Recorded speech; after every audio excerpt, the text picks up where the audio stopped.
Yo, what's up everybody? It's Drewberry and it is time to talk about May's Datamined cards. Let's go! I'm very excited to talk about this batch. It looks very fun. This is the Exiles, as I understand it. I don't know too much about the Marvel lore, so you're going to have to kind of help me out. But it seems to be what this season is all about. Now, stay tuned because we're going to cover every single card that is going to be coming out in May, as well as a temporary subject to change spotlight cast schedule for May. That's going to be at the end of the video, so be sure to check that out. Now, we got to start it off with the season pass card, Blink. And this is pretty cool, man. Look at these variants. They are all fire, by the way. But Blink has been data mined forever. She's been in the game technically forever, but she now has a completely different stat line and ability, and she's a season pass card all of a sudden, which is pretty exciting. And to top it all off, like I usually do, I'll only give one card per one of these videos 5 stars if I deem that it is so good that it's going to be the best card of that month, and I'm giving it to Blink because Blink is a 5/7 on reveal. Swap the last card you played with a higher cost card from your deck. Yeah, that's pretty good. It's basically like Lockjaw, except guaranteed to get a card that you actually want out of your deck, which is just amazing. It's essentially energy cheat. It's also just like a great strategy for like the end of the game. You turn a wasp into something really good, but also like amazing for your deck tracker, right? If you're using deck tracker, you're going to do great with this card. But I could just imagine it like play, let's say Shuri. Here's an interesting example. You can play Shuri and then Blink gets the 14 power from Shuri, or doubles it, goes from 7 to 14, and then Shuri's gonna swap out for something else in your deck, which is probably going to be amazing because Shuri only has 1 power anyhow. So that seems like a huge swing at one location. But maybe what you want to do is you want to just wait until turn 5 or turn 6 even. You could do turn 6 where you play Wasp and Blink in the same turn, and Blink will shuffle out Wasp for something else in your deck, and that could be an Infinite. So you turn that little wasp into an Infinite, just like you would at a Lockjaw location, except it's with Blink. It's a little bit more controlled, and it's only going to happen the one time. It is on reveal. It can get countered by Cosmo, these sorts of things. But man, it just seems way too good. I think the way you build your deck too is you have very few low cost things and a lot of high cost things. It's one of those high rolly decks, right? Because we don't want to play Wasp and then have a 1 cost come out, because that can happen. If we have Wasp in hand and we know that we've already drawn all of our 1 cost because we only put like 1 or 2 in the deck, well then we're safe to play Wasp and know that she'll swap out for an Infinite or something like that. It can happen where, let's say you're playing Thanos and you got a bunch of Infinity Stones and you want to swap one of the Infinity Stones that you played last turn with your Blink play. Well, if you have a 2 cost in your deck, it could just become that 2 cost, but it's higher cost. It's not just always going to be 1 cost higher. It's going to be random. So let's say you have a 2, a 6, and a 5 in your deck. Well, it's going to be a 33% chance that you roll that 6, or you roll that 5, or you roll that 2. So very interesting deck building applications here, but I just don't see a path where this is not broken. This just seems very efficient, very strong, very easy to deck build with. So she's getting 5 stars from me, and the variants are on fire. So it's like huge W's across the board for Blink. Okay, let's get to the next card. Next up is Nocturne. So 3/5, you can move this once. When this moves, replace its location with a random new one. Now, I looked at this card and I thought, I haven't heard of this character, but it kind of looks like Nightcrawler. Huh. Interesting. Let me look it up. And then I look it up and I find out that this is the daughter of Nightcrawler. Okay, cool. Who's the mother? It's Scarlet Witch. It's like, whoa, okay. That's an interesting combo. So that's what you get when you put those two together. You get this ability, right? You can move this once. When this moves, replace its location with a random new one, and a 3/5, which is appropriate because you put the combination of the energy cost and the power of those 2 cards, and bam, you get Nocturne. The only thing is, do we need it? I don't know. 3/5, you can move it once. Not too shabby, for sure. Like, it's kind of like Spider-Man, except you have control over where it moves, if you want to move it at all, that is. And replacing the location, yeah, that's not bad. But we've kind of seen when it comes to location control that usually something like Legion does a little bit better because you have control over what's going to roll, whereas Scarlet Witch is kind of like, I can get rid of this one negative location and hope I don't get a worse one. And that sometimes is okay, but that's also why she doesn't end up in a lot of decks. So ultimately, I just feel like this should be a series 4 card, or it's just not all that exciting to me. So I'm giving it 2 stars. I wouldn't use 6,000 tokens on something like this. I'm sure it's going to be fine too. I like moving a 5-power card. That's perfectly fine with me. It's just not very exciting. So yeah, that's how I feel about that one. Also, you know, synergies, right? You can move it to a flooded location, which is great. You can discount Miles Morales. You can buff Kraven. Typical move things. Nothing new here. So that's kind of like a thumbs down for me. But I guess the flavor and the lore behind it is kind of funny. All right, next card. Next up is Sage, a 4/1 on reveal +2 power for each different power among all other cards here. I think the wording needs a little bit of work. I find it a bit complicated, but let me explain. Okay, so it is an on reveal. So it's kind of like Wolfsbane. You're looking to play this at a location that probably has 3 other cards at it, because then you would get 6 power from cards on your side of the board. But this is reciprocal, kind of. Not reciprocal, but in that she checks for the other side. So if your opponent happens to have 4 cards at the opposing location that have different power totals, so let's say that you sent over a goblin that's -3, and then they have like a 2-power card, and they have a 4-power card, and they have a 10-power card, okay? All those are different power totals on those respective cards. So that would all give Sage +2 power respectively. That is a total of 8 power that you're getting just from your opponent's side of the board. Then you got to check for your side of the board. And because you can only play 3 cards with Sage there, you're getting another 6 power. So ultimately you get +14 plus the 1 becomes a 4/15 power card in the best case scenario. It actually not even the best, because let's say Wong was one of the cards that you had there, you could double it again, you could go to like 30, but it's just not going to happen on a regular basis. You are heavily relying on what your opponent's doing on the other side of the board. Unless you're sending goblins and whatever over, maybe that helps out, but I don't see it as being efficient enough necessarily. And then the other side is, well, you could just play it on your side of the board. But then it's like, why aren't you playing Wolfsbane? Because she's a 3/1 and she's going to get +2 power for those 3 other cards as well. So I don't know. Where I really like this card is Mr. Negative. He's going to flip Sage to be a 1/4, and then it's just gravy, whatever else you can get on top of that, which can probably be pretty substantial amounts of power.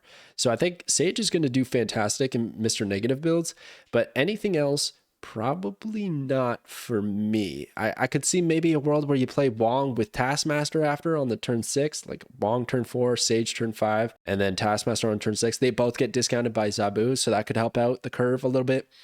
But it's not blowing me away. It's just, I look at Wolfsbane, I see something kind of similar, maybe even a little bit clunkier for its cost. With upside, of course, if your opponent isn't thinking about it, which could have a nice surprise factor as well. I mean, good odds are your opponent's going to have 2 different cards on the other side that have different power. And if anything, it's probably hard to have cards that have the same power unless you're up against a Cerebro deck, which would be really unfortunate for this card. So yeah, and I here's another thing as we continue to think about this card is you could use affliction cards like Red Guardian that I talked about in the last video. Go check it out, coming out in April, to give -2 power to a specific card. Or you could use it with let's say Cyclops High Evo decks, where he's giving out -1 power to just offset the power totals of certain cards so that Sage can get more power out of her ability. But again, as I kind of go down this path, I start to just think, that just seems a little bit clunky. That just seems not quite efficient enough to warrant being placed in those decks because they have so many better options. So that's how I'm feeling about Sage. I'm going to give her 3 stars though, because there's some crazy Mr. Negative potential. This card might not be the strongest one, but it's one of my favorites that I saw today. This one's just exciting to me. I just think it's going to be a lot of fun. And the style of deck for Snap, it's going to be exciting. So Namora is a 5/5 on reveal. Give 5 power to each of your cards alone at another location. So really that's only a net gain of 10, unless you're going to do some Wong, Grandmaster, something like that, shenanigans. But really, we're probably looking at 10 power if we've got 2 cards by themselves. Now, the synergies on the left are maybe not the most viable ones. I'm sure there's like some crazy shenanigans where you play Bast with an Iron Man, and then you put Iron Man there, he ends up at 8, he goes to 16, something like that. Who knows? But I want to do this. I want a full Atlantean deck where I got Namora, Namor, Atuma, Orca, ship it. Let's go. I'm also tucking in Jeff because he's a little baby land shark, and all the other water boys and girls and sharks and animals and creatures. They're all coming for a ride in the same deck, and it's going to be so much fun. I'm excited to catch those waves. But is it going to work? I don't know. Maybe. You bring your Namor. He goes already, if he's by himself, he's at 11. He goes to 16. It's like, okay, yeah, that's pretty formidable, but still within Shang-Chi range. Gets absolutely annihilated and not really a card you can protect either. Atuma, same issue really. Going to 15 for cost. Still gets sniped by Shang-Chi, or if anything gets thrown over there, he's got a problem. So, I don't know. And then a nice thing is, well, we can do this on turn 5, and on turn 6, we can follow up with an armor. Because now they don't have to be alone. Maybe Namor, but Atuma doesn't. So then you throw down an armor, protect him. And then you got Orca. Now, of course, you'd have to play Wave, another card that's going to be in my deck. Wave would allow you to cheat out Orca, and then you play Namor. And then you get to 16 plus 5 off his ability is 21. Now, that's what I'm talking about. That'd be sick. A 21 power Orca, let's go. Yeah, man, this just looks like fun to me to try and make this work, but is it going to be good? I'm thinking no, but man, it's going to be fun. Not to mention Central Park is just going to screw you, right? Like, come on, man. Those squirrels coming out of nowhere are just going to ruin our chances of getting anything out of Namora. Oh my gosh, devastating. We got a Sasquatch on the loose. Look at this guy. Apparently a part of the Hulk family. Very cool, very cool. It's stretching the boundaries of my Marvel knowledge. I'm not familiar with a few of these characters, to be honest with you. But cool. Happy to see you, bucko. 610, costs 1 less for each card you played last turn. That kind of seems correct to me, not gonna lie.